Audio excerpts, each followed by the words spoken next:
आज की क्लास को प्रारंभ करने से पहले मैं सभी छात्र छात्राओं से अनुरोध करता हूं, चैनल पर नए हो तो सब्सक्राइब कर लेना और साथ ही आपको किसी भी ऑनर्स पेपर का नोट्स तथा सजेशन चाहिए कमेंट बॉक्स में उसका नाम लिख कर दो। इस चैनल के माध्यम से आपको बिल्कुल निःशुल्क दिए जाते हैं और यहां से जो सजेशन आपको दिए जाते हैं उसी से सारे सवाल आपके एग्जाम में पूछे जाते हैं, जिसका जीता जागता प्रूफ मैं आप लोगों के सामने प्रकट करूंगा। फिर वीडियो प्रारंभ करूंगा। प्यारे बच्चों, मेरे द्वारा सभी ऑनर्स पेपर तथा सब्सिडरी पेपर का सजेशन बच्चों को दिया जाता है और मेरे द्वारा जो सजेशन दिए जा रहे हैं उसी से सारे सवाल आपके एग्जाम में छप रहे हैं।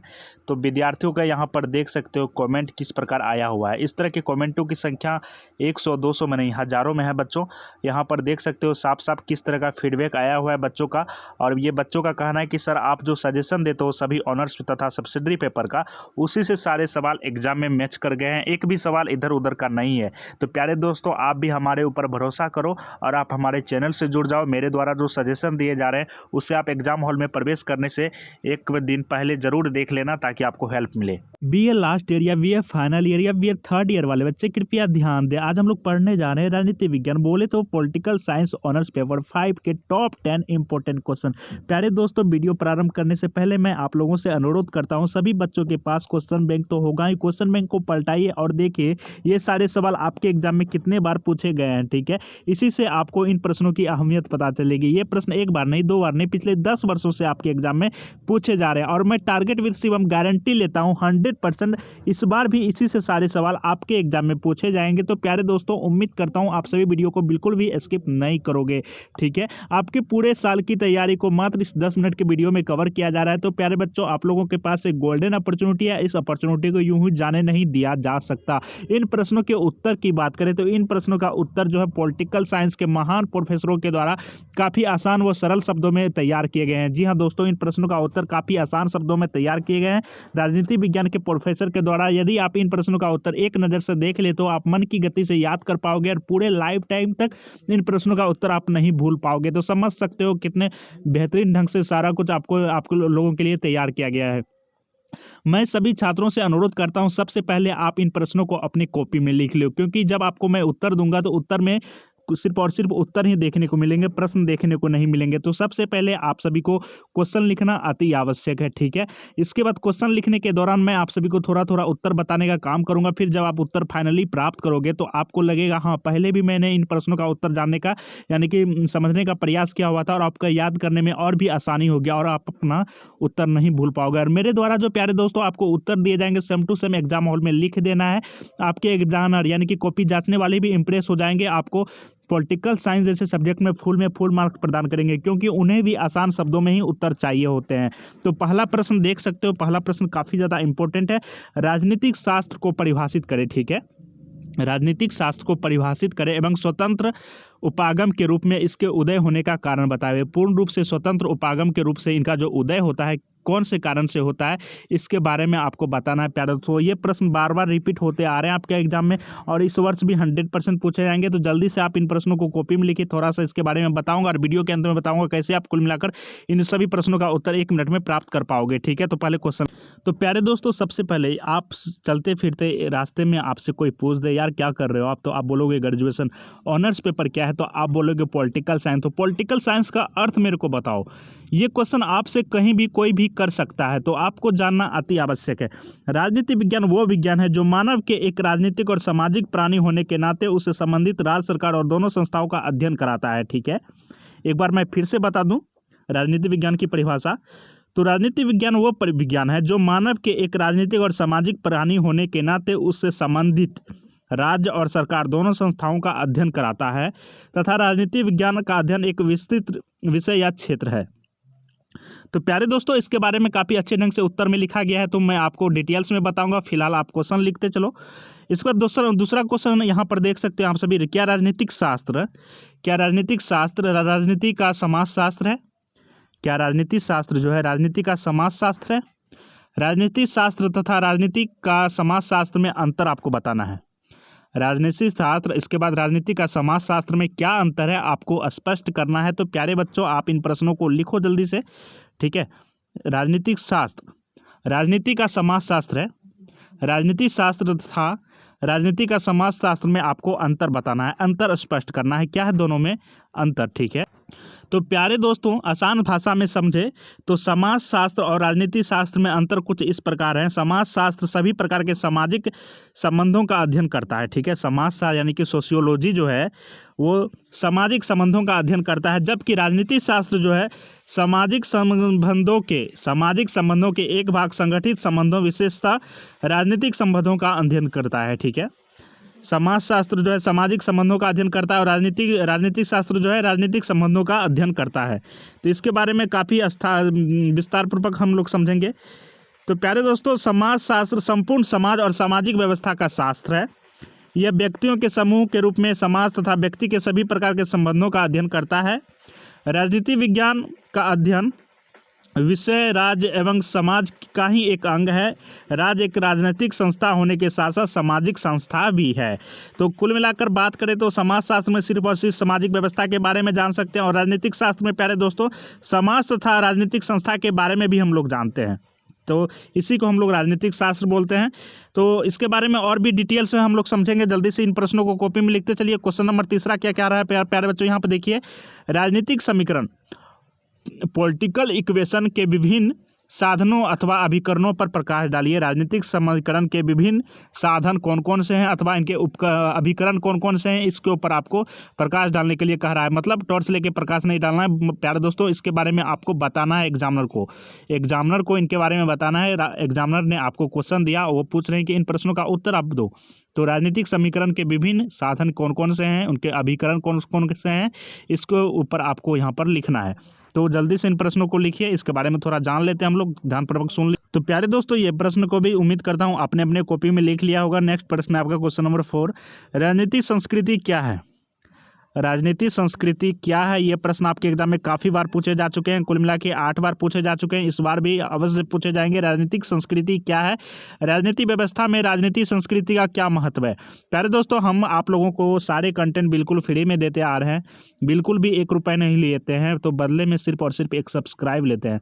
तो प्यारे दोस्तों, एक सब्सक्राइब कर देना, ठीक है, एक सब्सक्राइब कर देना। और हम लोग 1 लाख सब्सक्राइबर के करीब पहुँच गए हैं, तो उम्मीद करता हूँ आप लोग ज़्यादा से ज़्यादा सब्सक्राइब करोगे हमारे चैनल को, ठीक है।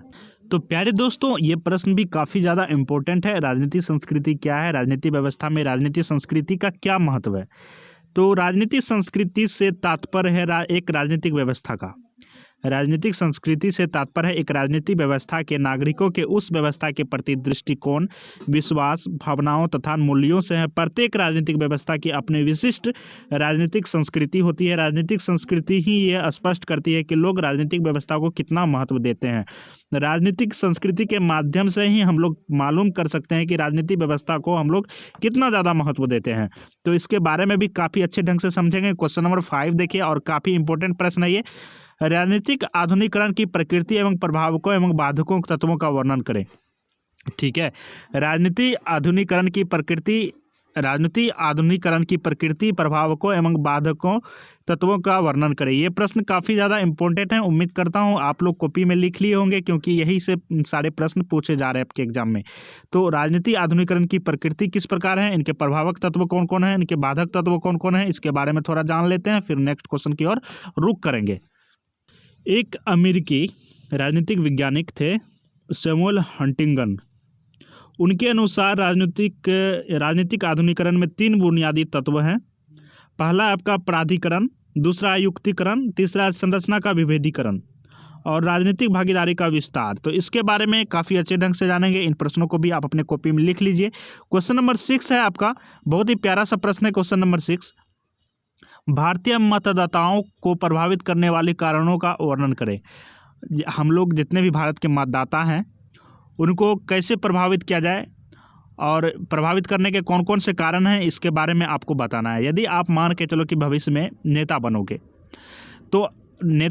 तो आपको ये बात मालूम होना चाहिए कि मतदाता को हम कैसे प्रभावित करते हैं। जो मुझे वोट करेंगे उसे हम कैसे प्रभावित करेंगे, कैसे उसका हम वोट अपनी ओर ले पाएंगे, ये बात आपको मालूम होना चाहिए। तो प्यारे दोस्तों, ये बात थोड़ा सा मैं आपको बता देता हूँ, ठीक है। इसके बाद उत्तर में तो सारा बात आपको देखने को मिलेगा ही। भारत विश्व का सबसे बड़ा लोकतांत्रिक देश है। यहाँ की संघीय सरकार प्रत्येक 5 वर्ष के अंतराल पर चुनाव के माध्यम से चुनी जाती है। देश के नागरिक इस चुनावी प्रक्रिया में सीधे तौर पर भाग लेते हैं। भारतीय संविधान के अनुसार देश में नियमित, स्वतंत्र एवं निष्पक्ष चुनाव आयोजित करने का अधिकार निर्वाचन आयोग से को प्राप्त है। चुनाव आयोजित करने एवं चुनाव के बाद विवादों से संबंधित सभी विषयों को लोक प्रतिनिधित्व अधिनियम 1950 के लोक प्रतिनिधित्व अधिनियम 1951 के अंतर्गत सम्मिलित किया जाता है। तो इसके बारे में हम लोग अच्छे ढंग से समझेंगे। फिलहाल आप प्रश्न लिखते चलो। क्वेश्चन नंबर 7 है, किसान आंदोलन पर एक निबंध लिखे। ठीक है, किसान आंदोलन पर एक निबंध लिखे। जब किसान आंदोलन करते हैं, ठीक है, जब किसान आंदोलन करते हैं तो प्यारे दोस्तों पूरा देश का जो है नक्तो नाबूद हिल जाता है। एक बार किसी किसान के खेत में किसी कारणवश एक बाघ चले जाता है, यानी कि टाइगर समझ रहे हो ना। तो किसान सब एकत्रित होकर टाइगर को यानी कि बाघ को कुत्ते की तरह पीटता है। समझ सकते हो तो किसान कितना ज़्यादा शक्तिशाली, कितना ज़्यादा असहनशीलता पूर्वक वो लोग अपना जीवन व्यतीत करता है। तो किसान के ऊपर आपको एक आंदोलन लिखना है, किसान आंदोलन के ऊपर एक निबंध लिखना है आपको प्यारे दोस्तों। किसान आंदोलन पर एक निबंध लिखे। तो आप सभी इसके बारे में हाल फिलहाल में सभी को ज्ञात होना चाहिए, किसान आंदोलन हुआ था। ठीक है, सभी को मालूम है किसान आंदोलन हुआ था और उसमें जो है मतलब लास्ट में जो है सरकार को झुकना पड़ा। उन्होंने जो किसान बिल लागू किया हुआ था उन्हें वापस लेना पड़ा। तो प्यारे दोस्तों किसान आंदोलन जब भारत में होती है तो कुछ ना कुछ नया इतिहास ही बनता है। तो इसके बारे में आपको थोड़ा लिखना है, थोड़ा मैं आपको यहाँ पर बता दूं कैसे लिखना है। साल 2021 आज़ादी के बाद से अभी तक के दौर में किसान और खेती के मुद्दे पर सरकार और किसान दोनों में सबसे बड़े घटनाक्रम वाला साल रहा है। जून 2020 में केंद्र सरकार 3 नए कृषि कानून को लेकर आई, जिसके खिलाफ किसान आंदोलन शुरू हुआ। किसानों ने दिल्ली की सीमाओं पर पिछले साल के नवंबर महीने पर धरना शुरू किया। ठीक है, तो ये बात को आपको जोड़ना है खास करके, क्योंकि ये पिछले साल किसान आंदोलन हुआ था बहुत दिन बाद। कृषि नीति को बदलने के लिए लिए गए आंदोलन कृषक आंदोलन यानी कि पेसेंट मूवमेंट कहलाते हैं। कृषक आंदोलन का इतिहास बहुत पुराना है और विश्व के सभी भागों में अलग अलग समय पर किसानों ने कृषि नीति में परिवर्तन के लिए आंदोलन किए हैं ताकि उनकी दशा सुधर सके। ठीक है, बीच बीच में इन्हें भी कहीं ना कहीं अपडेट करना अति आवश्यक है। और प्यारे दोस्तों इसके बारे में जानेंगे। क्वेश्चन नंबर 8 है आपका, राजनीतिक सहभागिता के विभिन्न रूपों को स्पष्ट करें। राजनीतिक सहभागिता के कितने रूप हैं उनको आपको स्पष्ट करना है। तो इसके बारे में आपको बताना है प्यारे दोस्तों। जल्दी से इन प्रश्नों को लिख लीजिए, क्योंकि ये प्रश्न एक बार नहीं, 2 बार नहीं, पिछले 10 वर्षों से आपके एग्जाम में पूछे जा रहे हैं। वीडियो के अंत में बताऊंगा कैसे आप इन सभी प्रश्नों का उत्तर प्राप्त कर पाओगे। तो जल्दी से इन प्रश्नों को लिखते चलिए। ओके, तो प्यारे दोस्तों राजनीतिक सहभागिता की कुछ प्रमुख भाषाएं जो है निम्न प्रकार हैं। आमंड तथा पावेल के अनुसार राजनीतिक सहभागिता का अर्थ समाज के सदस्यों द्वारा व्यवस्था हेतु निर्णय निर्माण प्रक्रिया के अंतर्गत होना। इसके बाद एक राजनीतिक विशेषज्ञ थे मैक्लोस्की के अनुसार राजनीतिक सहभागिता वे स्वैच्छिक गतिविधियां हैं जिनके द्वारा समाज के सदस्य शासकों के चयन और निर्माण प्रत्यक्ष या अप्रत्यक्ष रूप से साझेदारी से करते हैं।